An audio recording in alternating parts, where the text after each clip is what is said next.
De loin, le siège des Nations Unies est baigné de lumière. L'image est trompeuse, car à l'intérieur, le tableau est assez sombre.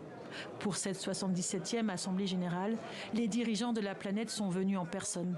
Des retrouvailles à New York, après 2 années marquées par la pandémie. Mais l'ambiance n'est pas à la fête.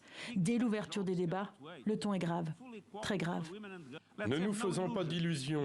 Nous sommes dans une situation difficile, avec un hiver de grogne mondial à l'horizon. La crise du pouvoir d'achat se déchaîne, la confiance s'effrite, les inégalités explosent, notre planète brûle. Le monde face à un dysfonctionnement colossal. Et parmi les multiples divisions, la guerre en Ukraine. Dans un plaidoyer parfois enflammé, tranchant avec le ton posé des discours habituels, le président français tense une fois encore les pays restés neutres.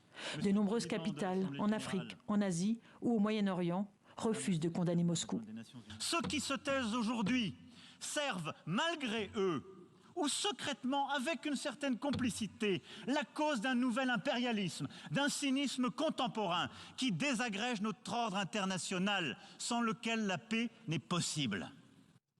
Dans les mains du président turc, la photo du Razoni, le premier bateau céréalier qui a quitté l'Ukraine et a traversé le Bosphore. Recep Erdogan rappelle le rôle clé du dialogue pour sortir de la crise qui dure depuis 7 mois.